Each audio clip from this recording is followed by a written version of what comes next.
Muito bem, meus irmãos, estamos começando aqui mais um programa Palavra Viva, pela Rádio Web Palavra Viva, bem como também aqui pelo nosso canal, o canal Palavra Viva.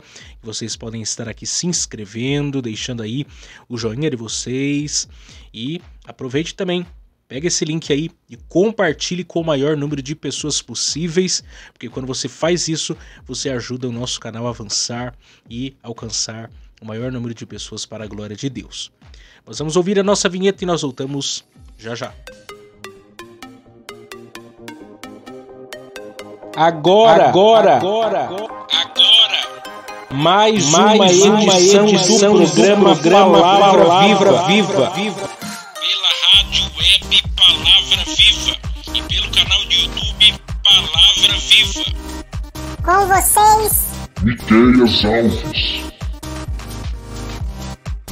Bem, graças a Deus. Eu quero também incentivar a vocês aí a baixarem aqui o aplicativo da nossa rádio, a Rádio Web Palavra Viva. O link está aqui na descrição do nosso vídeo. Você pode acompanhar toda a nossa programação lá, abençoadora, e o nosso programa ao meio-dia às 21 horas. Aproveite, compartilhe com seus amigos. A nossa rádio tem avançado para a glória de Deus e temos lá uma programação toda abençoada preparada para vocês. Eu quero aqui também compartilhar com vocês uma novidade. Eu quero a participação, a interação de vocês nessa novidade. Nós vamos gravar aí nos próximos dias, iremos estrear esse quadro aqui no nosso programa, que é o Palavra Viva Responde. Palavra Viva Responde. E eu queria que você, que ainda não nos segue lá no Instagram, nós temos o nosso perfil aqui do nosso programa, @PalavraVivaProg, PROG. E tá aqui também o link aqui, tá aqui o endereço aqui para vocês procurarem lá no Instagram. E eu abri lá uma caixinha de perguntas lá, e você pode fazer a sua pergunta tanto por lá, como você pode colocar a sua pergunta aqui também nos comentários. Nós vamos estar pegando essas perguntas aí e vamos gravar um quadro especial aqui no nosso programa para responder possíveis dúvidas que vocês tenham sobre alguma questão, sobre algum tema bíblico. E eu quero muito a sua participação.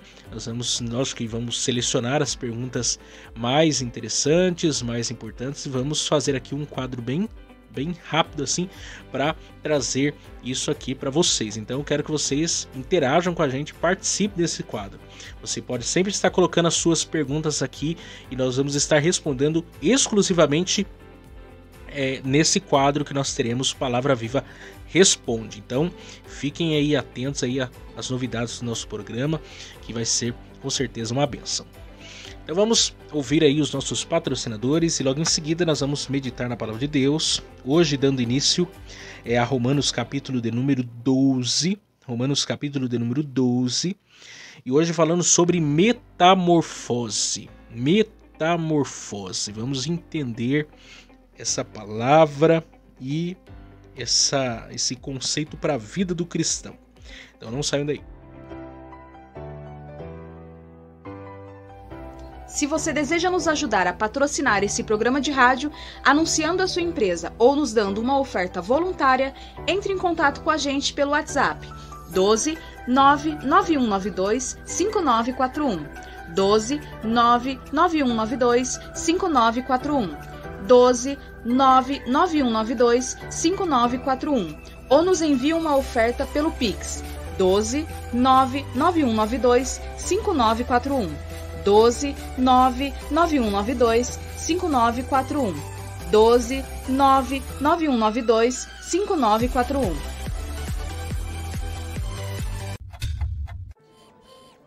Pinda Baterias. Bateria somente para carros a partir de R$ 150 com troca e até 3 vezes sem juros. Situado na Avenida Doutor Fonte Júnior, 1149, Maria Áurea, Pindamonhangaba, São Paulo. Telefone 12 3648 8135 ou 12 99191 3026. Tratar com Neide Ramos ou Cláudio Bueno. Serralheria Venâncio, para a confecção de portão basculante, grade, portão de correr, cobertura de policarbonato e toldos. Telefone 12 98222 2300. Tratar com Cláudio Venâncio.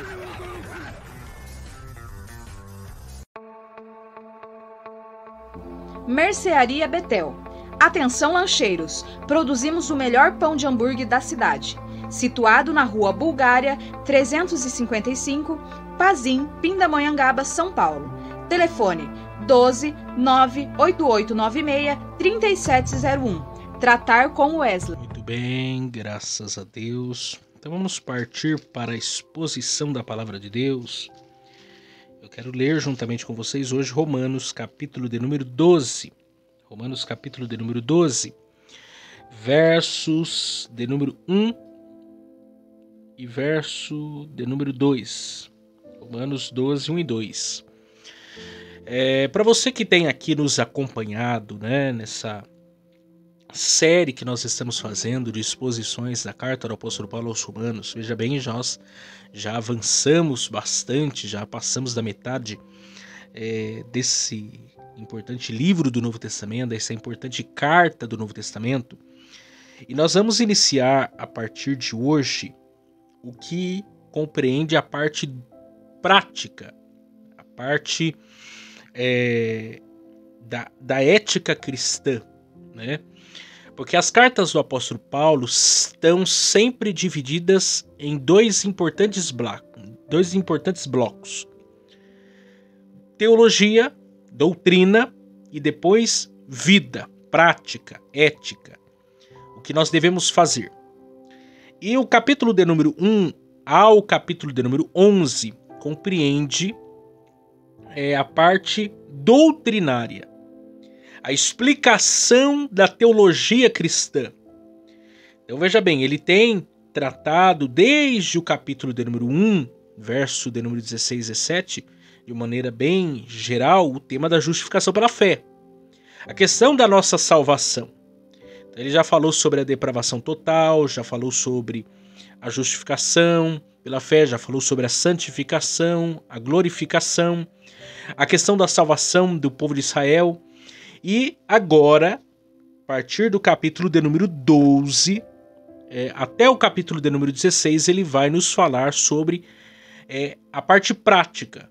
O que nós, como cristãos agora, o que nós, como nova criatura, nascidos de novo, devemos fazer.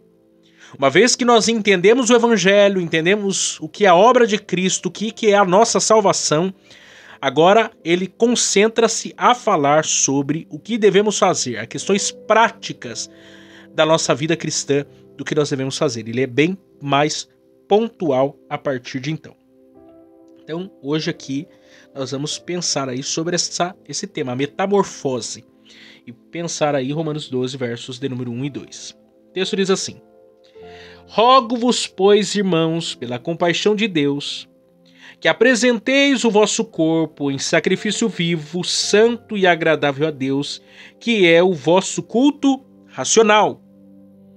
E não vos conformeis com este mundo, mas transformai-vos pela renovação do vosso entendimento, para que experimenteis qual seja a boa, agradável e perfeita vontade de Deus. Esse texto é um texto áureo, né? Conhecido já de todos nós, e nós vamos pensar nele nessa oportunidade.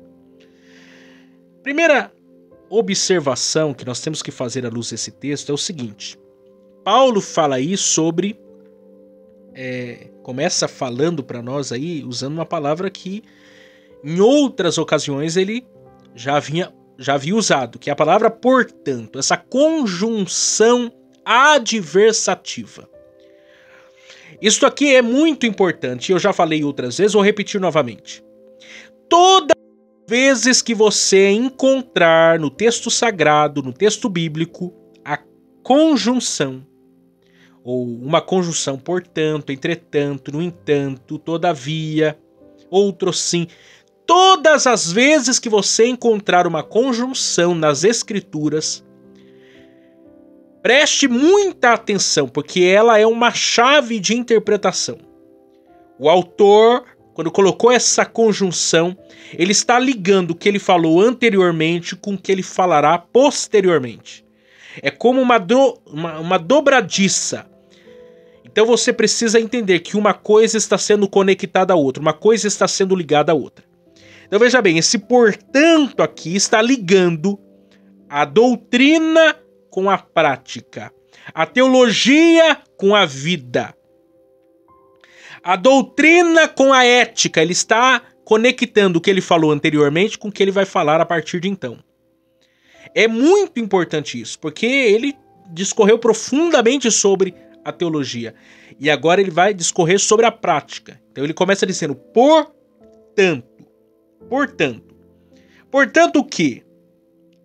Aí ele diz, portanto, né? Rogo-vos, pois, irmãos, pela compaixão de Deus, que apresenteis o vosso corpo em sacrifício vivo, santo, agradável a Deus, que é o vosso culto racional. Então veja bem aí, primeiro ponto que nós temos que destacar aqui. Paulo ele começa orando. Rogo-vos, pois, irmãos, pela compaixão de Deus, ou em outras traduções, pelas misericórdias de Deus. Paulo, ele gosta de orar. Nós já vimos em outras passagens que ele constantemente está fazendo orações, e orações ao povo de Deus. Por exemplo, a carta de Paulo mesmo, aos Romanos, aqui ele havia feito uma longa oração no capítulo 1, versos de número 1 a 15. Paulo havia feito uma longa oração. E aqui, quando ele começa a tratar da prática, ele começa a tratar da prática rogando. Começa fazendo isso em espírito de oração. Rogo-vos, pois, irmãos, pelas compaixões de Deus, pelas misericórdias de Deus. Ele está pensando em gregos e ele está pensando em gentios. Ele está pensando na comunidade cristã que se encontra na cidade de Roma, capital do império. Ele começa a tratar da teologia, no que diz respeito à prática cristã, debaixo de oração, no espírito de oração. Porque a bem da verdade é que é impossível você aplicar a teologia sem estar movido debaixo de muita oração. É impossível aplicar a palavra de Deus na nossa vida sem estarmos em oração, em contrição. Porque muitas vezes entender a teologia é fácil, o difícil não é entender, o difícil é viver. O difícil é praticar. O difícil é cumprir. O difícil é viver. Esse é o difícil. Talvez você não tenha dificuldade de me explicar mais sobre o tema da justificação, novo nascimento, batismo, encarnação de Cristo, ressurreição, glorificação. Talvez esses temas estejam muito claros na sua mente. E você entendeu isso. E louvado seja Deus por isso. Porém, o que fazer com isso? Agora, como aplicar isso na minha maneira de viver? Como aplicar isso no meu dia a dia? Esse que é o ponto mais crítico aqui. Por isso Paulo começa a tratar desse tema debaixo de um espírito de oração. E ele faz 3 pontuações aqui iniciais. Primeiro, se ofereça o corpo como sacrifício vivo a Deus. Ele roga a Deus dizendo: rogo-vos, pois, irmãos, pela compaixão de Deus, que apresenteis o vosso corpo em sacrifício vivo. Essa é a primeira questão aqui, e vale ressaltar aqui um ponto. Quando ele está falando de corpo, ele não está pensando só no corpo matéria, porque mais pra frente ele vai falar que o culto também é racional, ok? Então ele está pensando em corpo em sua totalidade, corpo e alma, ou corpo e alma e espírito. Ele está falando de uma totalidade. Ele está falando de matéria, ele está falando do espírito, porque veja bem, quando nós falamos sobre a nossa realidade pós-conversão, nós falamos que o corpo, a matéria, ela continua o quê? Corruptível, inclinada às coisas da carne. Porém agora, por nós sermos uma nova criatura, o velho homem morreu na morte de Cristo, e agora quem reina sobre nós é o Espírito Santo, com uma nova natureza. O Espírito reina sobre o nosso corpo. reina sobre nossa vida. Ou seja, quando ele está falando, apresenteis o vosso corpo. Que corpo é esse? Esse corpo que está habitado pela pessoa do Espírito Santo. Nós somos regenerados. O velho homem morreu, as coisas velhas se passaram, eis que tudo se fez novo. Então, como uma nova criatura, habitado pelo Espírito Santo, nós conseguimos o quê? Viver em santificação e viver para a glória de Deus. Então, a primeira coisa que ele diz aqui, apresenteis os vossos corpos como sacrifício vivo. Um sacrifício o quê? Sacrifício vivo. Sacrifício vivo. Ele é muito categórico. Paulo, ele era um judeu, ele era um hebreu, ele conhecia a tradição, fariseu de fariseu, né? Foi perseguidor da igreja. E ele usa uma linguagem muito corriqueira da sua vida. Ele usa uma linguagem que ele conhecia muito bem. E que era de conhecimento das pessoas que ele estava se dirigindo. Quando ele está falando de sacrifício, ele está falando de apresentar, ele está falando de culto, ele está falando de todas essas coisas, ele sabe para quem está falando e sabe o que está na mente, no imaginário dessas pessoas. Se nós olharmos a história do povo de Deus, desde o início, você tem o que? Abraão como aquele que oferece sacrifício a Deus. Aquele que levanta altares, aquele que oferece holocaustos.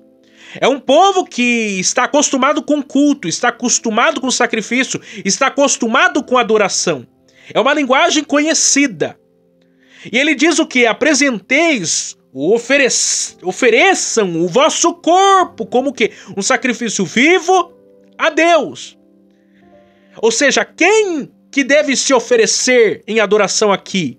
Não é algum paliativo, não é alguma coisa mais externa, porque uma vez entendido a teologia e entendido que Cristo é o Cordeiro Imaculado oferecido por nós, e Deus o aceitou, e por causa do sacrifício de Cristo nós nos tornamos aceitos a Deus, agora nós não precisamos nos apresentar diante de Deus com qualquer outra coisa para que venhamos ser aceitos. Cristo é o nosso sacrifício único e cabal. Agora, nós podemos entrar no Santo dos Santos, nós podemos nos apresentar diante de Deus com ousadia e cultuar a Ele. Cultuar a Ele como? Com o nosso corpo. Com o nosso corpo. Nós nos oferecendo a Ele totalmente, exclusivamente para a sua adoração. É isso que Paulo tem em mente. E o que é mais maravilhoso aqui é que agora não se oferece um sacrifício morto, mas se oferece um sacrifício vivo. Eu não apresento mais nada para Deus morto, eu apresento agora a Deus um sacrifício vivo. É em vida que eu ofereço um sacrifício a Deus. É em vida que eu ofereço algo em adoração a Deus. Eu mesmo, a minha vida, é uma vida de sacrifício, de adoração a Deus. A sua vida agora é uma vida de sacrifício e adoração a Deus. Você se apresenta como uma pessoa que tem uma vida que glorifica e exalta a Deus. Você se coloca diante do altar de Deus, e altar é lugar de sacrifício. Altar é lugar de adoração. Altar é lugar de renúncia, de entrega. Ou seja, você se entrega no altar de Deus. Você se entrega diante da presença de Deus para adorá-lo em vida, com a sua vida, com a sua maneira de pensar, com a sua maneira de agir, com os seus comportamentos, com as suas ações. Tudo você adora a Deus em vida. Você adora a Deus em vida. Você deve estar lembrado, por exemplo, de Abel e Caim. Ou Caim e Abel. Lá é o primeiro exemplo nas escrituras de um sacrifício sendo feito, de uma oferta sendo oferecida. E quem toma a iniciativa no texto é Caim. Caim decide se aproximar e oferecer algo para Deus. E depois vem Abel e oferece algo a Deus. E aí alguém pensa assim, Deus rejeitou a Caim porque ele não ofereceu um sacrifício de animais, de sangue. E por isso Deus rejeitou a oferta dele. Mas isso não é verdade. Porque quando você lê a lei de Moisés, Deus recebia tanto sacrifício de animais, sangue derramado, como os cereais, que é o caso de Caim, que ofereceu o fruto da terra. E aí, quando você olha para esse texto, você percebe que a questão de oferecer algo, questão de oferta, questão de adoração, está muito mais elevada. Deus não está preocupado em receber tanto a oferta, porque às vezes a oferta é aceitável. Mas a questão não é a oferta, a questão é o ofertante. A questão é quem está ofertando. Lá em 1 João 3,12 diz que Caim já era o que? Do maligno. Caim era do maligno. Deus não rejeitou a oferta de Caim, Deus rejeitou a Caim. Deus não aceitou a oferta de Abel, Deus recebeu a Abel. Quando nós nos oferecemos a Deus, Ele está preocupado em nos receber. Mais do que você ir na igreja e louvar, mais do que você ir na igreja e ofertar, mais do que você ajudar o necessitado, mais do que você ter uma vida de renúncia, é você entregar-se completamente, exclusivamente em adoração a Deus. Deus quer nos receber como oferta. Deus está sondando o meu coração, Deus está sondando o seu coração para ver se nós somos aceitáveis a Ele. É um sacrifício vivo, consciente, claro, diante de Deus. Segundo, não apenas um sacrifício vivo, mas também santo, porque esse é um outro ponto aqui. É impossível, biblicamente falando, Deus receber uma oferta pagã profana, que vai contra a sua santidade. Deus é 3 vezes santo. Deus não pode aceitar algo que não o glorifique, que não enalteça a sua santificação, a sua santidade. Impossível. E aqui o texto é muito claro, apresente-se a Deus como um sacrifício vivo e um sacrifício santo. Porque se não for santo, não é também o quê? Aceitável diante de Deus. Você lembra lá do Antigo Testamento? Existia todo um pré-requisito para você oferecer, por exemplo, um cordeiro a Deus, ou qualquer outro tipo de animal. Não poderia ter defeito, não poderia... existia toda uma série de pré-requisitos, porque do contrário não poderia ser ofertado no altar do Senhor, não poderia ser dado como oferta. Porque Deus queria que fosse perfeito, Deus queria que fosse aceitável diante dele. É a exortação que ele deu, por exemplo, no período de Malaquias. E Malaquias exortou o povo em relação a isso. Que pegavam lá animal coxo, doente e tudo mais, e ia levar lá no altar. E achando que Deus estava recebendo. A mesma coisa é hoje, na nova aliança. Deus continua a receber adoração e louvor dos seus. Porém, agora nós somos o sacrifício. E só pode ser aceito se for o que? Em santificação, em contrição, em arrependimento de pecado. Deus está olhando para mim, Deus está olhando para você, está procurando em mim e você um sacrifício santo. Alguém que está buscando santidade, que está buscando santificação, que está buscando se afastar do pecado, que está buscando ser separado para Deus. Deus quer um povo santo, santo, santo. Terceiro, o sacrifício precisa ser vivo, santo e certamente agradável a Deus. Agradável a Deus. Porque isso aqui é muito curioso. Além de ser um sacrifício vivo, santo, tem que ser o quê? Agradável, aceitável. Tem que ser sincero. Você lembra de Saul? Deus repreendeu a Saul. Porque Saul achava que oferecer sacrifício era suficiente. E aí Deus diz para Saul: eu estou mais preocupado em que se obedeça a minha palavra do que se sacrifique. Porque se o sacrifício não for sincero, não for verdadeiro, não for agradável, não vai adiantar de nada. Tem que ser algo que agrade a Deus. Não pode ser algo hipócrita. Não pode ser algo do qual Deus vai desprezar. Tem que ser algo do qual Deus vai se agradar. O sacrifício que nós oferecemos a Deus deve chegar diante dele como incenso suave, A minha vida, a sua vida tem que ser uma vida que agrade a Deus pelo que Ele é. Nós não podemos buscar a Deus, agradar a Deus com a intenção de que os outros estejam nos observando, mas antes de tudo que Deus esteja nos observando. Que seja algo que nós fazemos para agradar a Deus, não aos homens. Porque tem muita gente que acha que a adoração, o culto é feito para homens. E não é. Muitas vezes aquilo que está sendo aceito na terra está sendo rejeitado no céu.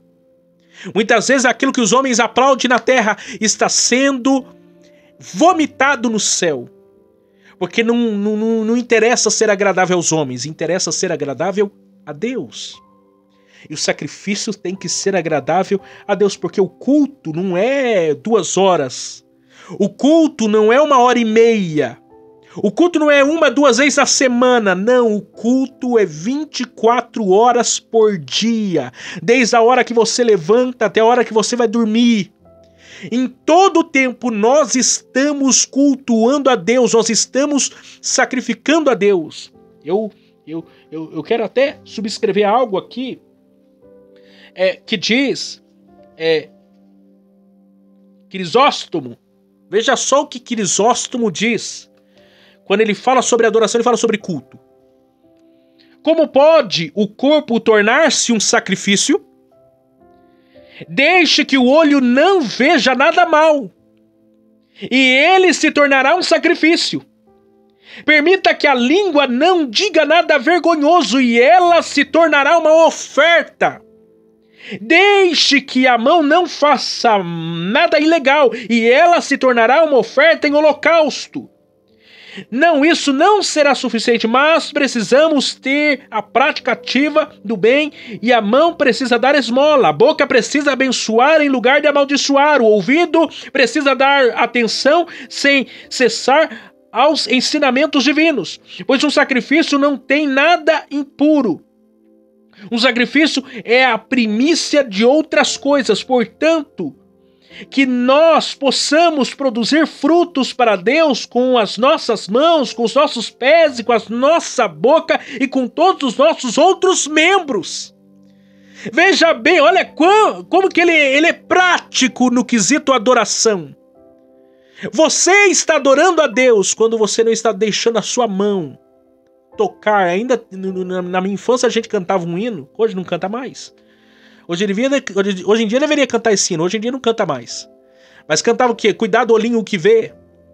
Cuidado mãozinha no que pega. Cuidado pezinho onde vai.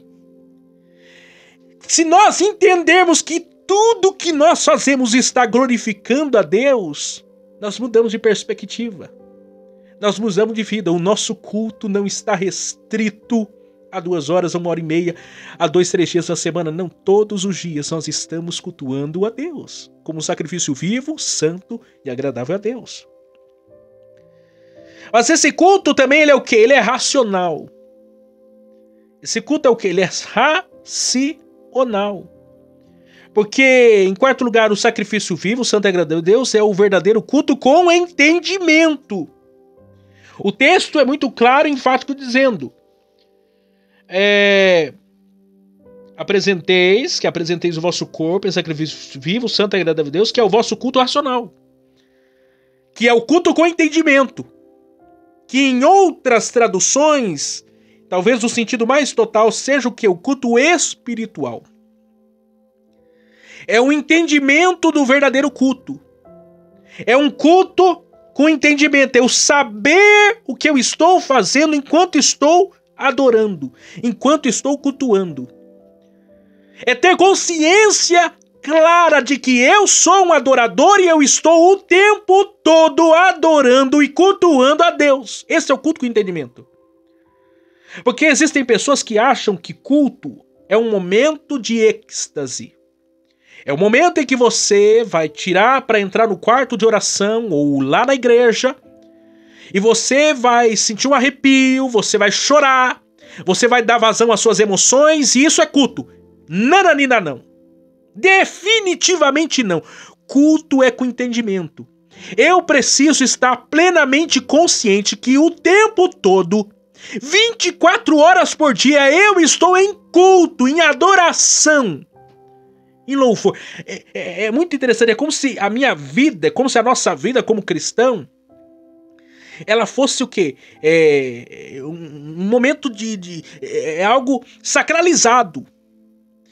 Algo sacralizado, uma consagração completa a Deus. No contexto do Antigo Testamento, se consagrava o quê? Objetos, ok?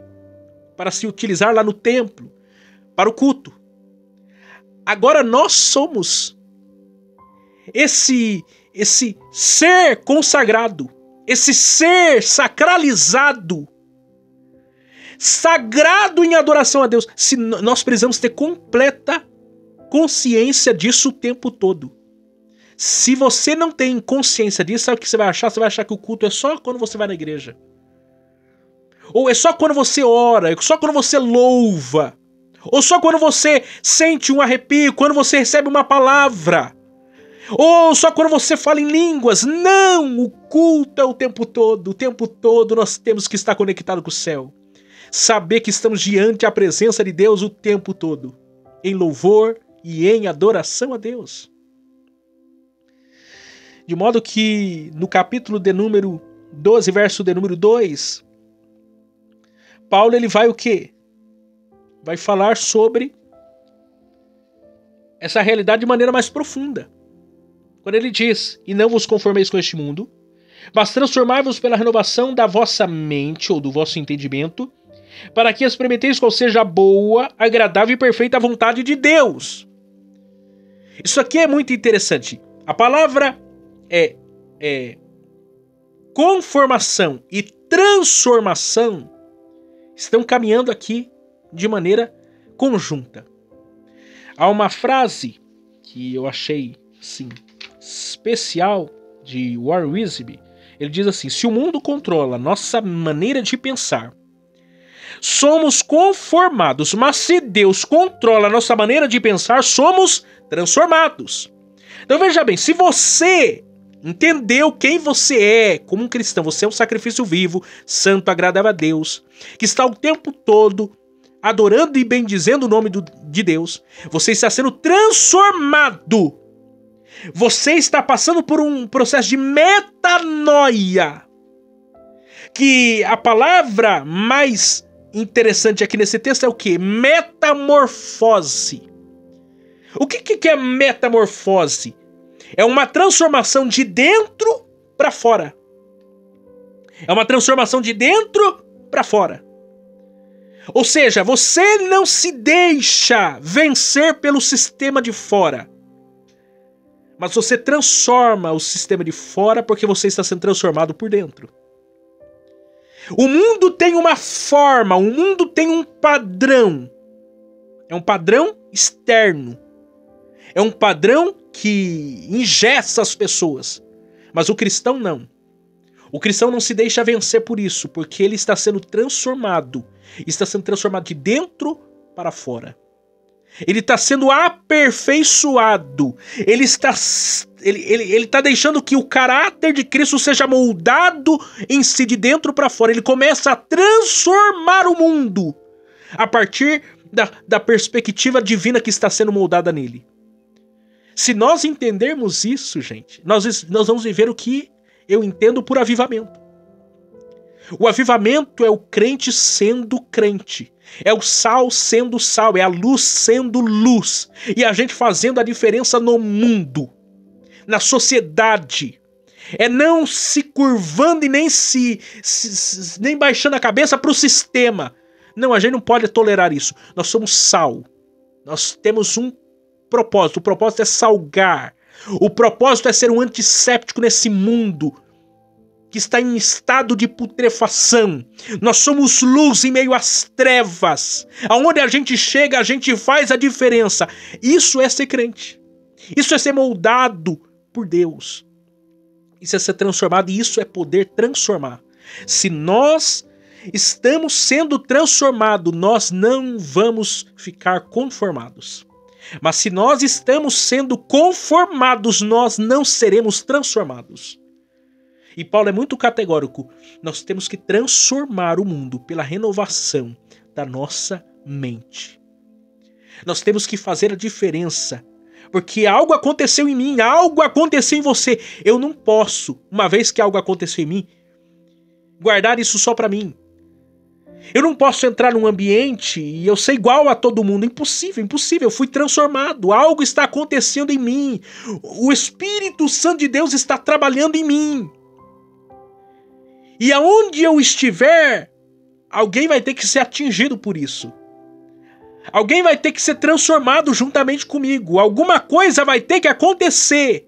Porque senão, significa que eu não estou sendo transformado. Pelo contrário, eu estou sendo conformado. Eu estou sendo amoldado pelo padrão externo. E não estou sendo deixado ser moldado pelo próprio Espírito. Pela própria palavra de Deus. Pela própria vontade de Deus na minha vida.